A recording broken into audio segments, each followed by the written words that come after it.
When we're in community, we can reclaim our time instead of wasting our time, because there's somebody in here that's already experienced what you're trying to experience, and you ain't got to waste the time going through it. Not only must we be confident in our identity, not only must we be connected in our community or to our community, but third and finally, we've got to be calculated with our legacy. We've got to be confident in our identity. We've got to be connected to our community. But third and finally, we've got to be calculated with our legacy. As a woman and a widow, safety, security, and stability were Ruth's primary priorities. And within this cultural context, these could best be rendered through a relationship with a man. And whether it was by chance or divine providence, the text tells us that Ruth finds herself in the fields of Boaz. The text goes on to say that while she's working, Boaz is watching, which leads him to do some wooing, which then leads her to do some wanting, which then leads them to a wedding. Y'all don't believe me? I ain't making it up, boo. It's right here in the text. She's working in chapter 2, verse number 2. Boaz is watching in chapter 2, verse number 5. He starts wooing in chapter 2, verse 8 and 9. She starts wanting in chapter 3, verse number 9. And then they get wedded in chapter 4, verse number 10. It's after he starts wooing and she starts wanting that she decides that it's time for me to reclaim my time. Ruth says, we ain't about to play. I ain't got time for that. I'm getting older. My clock is ticking. I like you. You like me. I've already demonstrated that I'm willing to work, that I bring some stuff to the table, that I'm ready and willing to contribute my part to the relationship, that I bring more than a big butt and a smile.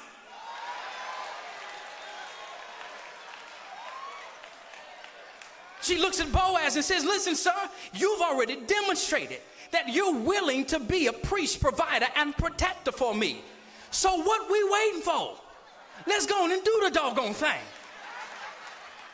She's calculated about her legacy.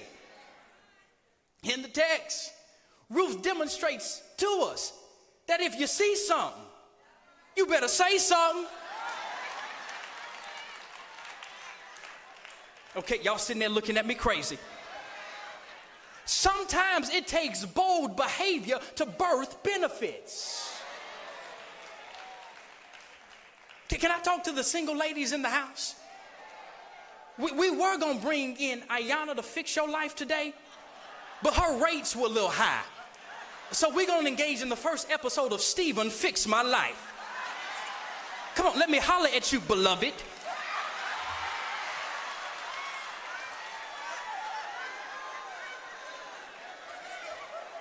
When I ran the numbers, here in America, for every 100 black women, there are only 83 black men. Maybe some of y'all wasn't good in math, so let me run them numbers one more time. For every 100 black women, there are only 83 black men. When you subtract out the homosexuals, when you pull out those who ain't gonna ever be nothing, you down to about 35 black men for every 100 black women.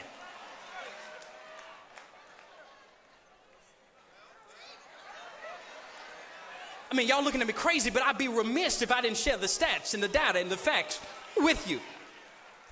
Ladies, what I'm trying to help you to understand is that it's a buyer's market. The power rests with us. The favor of God falls on our lives. We've got options. We've got the right and the opportunity to pick and choose. We ain't got to choose you, boo. We ain't got to come checking for you, boo.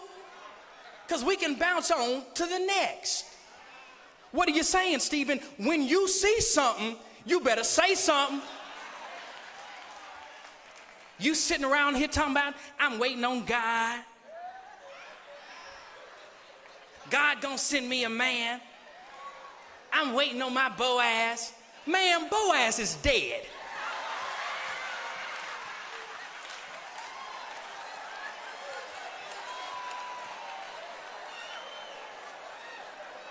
When we read the text, Ruth was not passively sitting by waiting. She was working. She presented herself. She postured herself. She positioned herself to be found. She was found working. She was found bringing something to the table. When she went out with him, when she went over to the threshing floor, she put on her good stuff. She took a bath. She cleaned up. She got her lashes done. She got a little light bead on her face.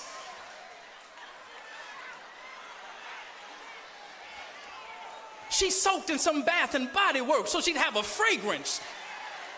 She put on her good Victoria's Secrets that night. She wasn't walking around with no bonnet on her head and her flip-flops out in public. Half polish on this hand, a few fingers polished. No.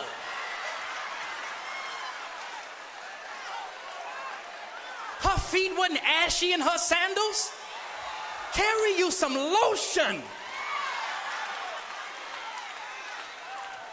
She presented herself in a way that would capture Boaz's attention. You talking about I'm waiting on the Lord. You're going to be waiting all by yourself. You're going to be lonely by yourself and with some batteries.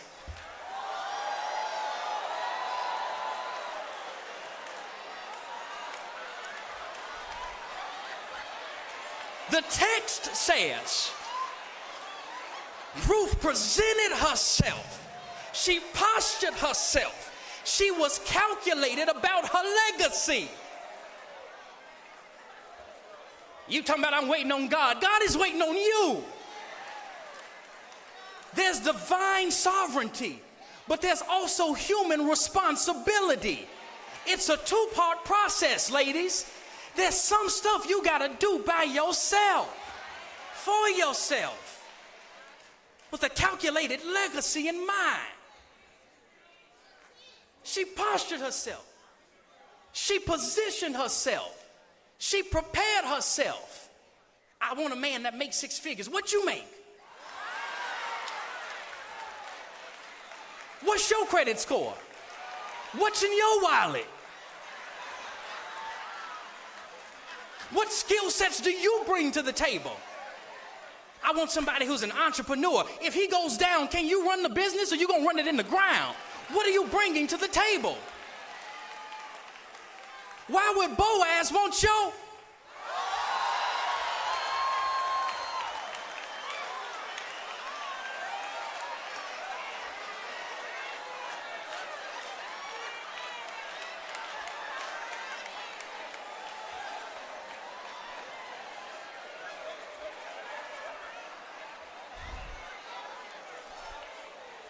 What are you bringing to the table? Ruth showed herself to be worthy. She showed herself to be accountable. She showed that she could be, it's in the text. I wish y'all would read the text. I ain't making this up. It's right here. King James said it himself. This ain't Thurston asked, this King James asked. This is King James. When he did his research on Ruth, he didn't see image, he saw identity. She had a track record of taking care of business. What are you bringing to the table? Quit talking about ain't no good men out here. Y'all sure stay pregnant for there ain't to be no good men out here.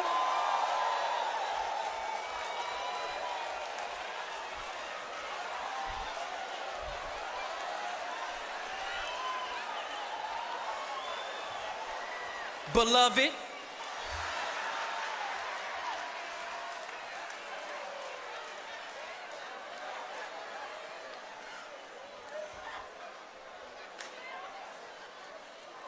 and maybe like Ryan, who God has sent for you, has always been around you, but you just keep friend zoning them.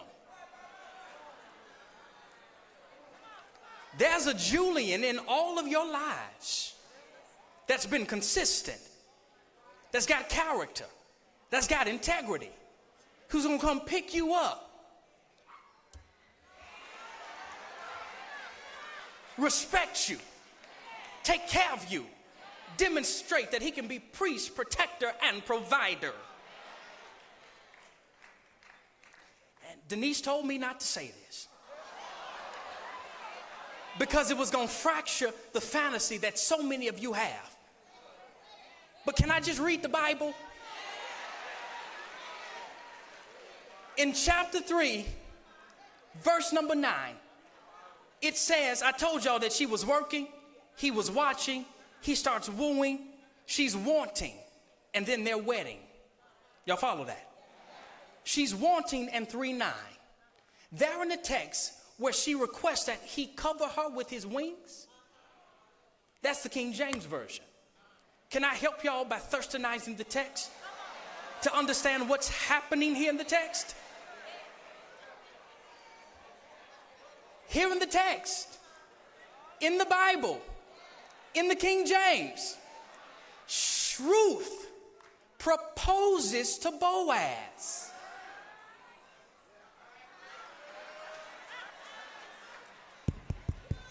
Hello, lights.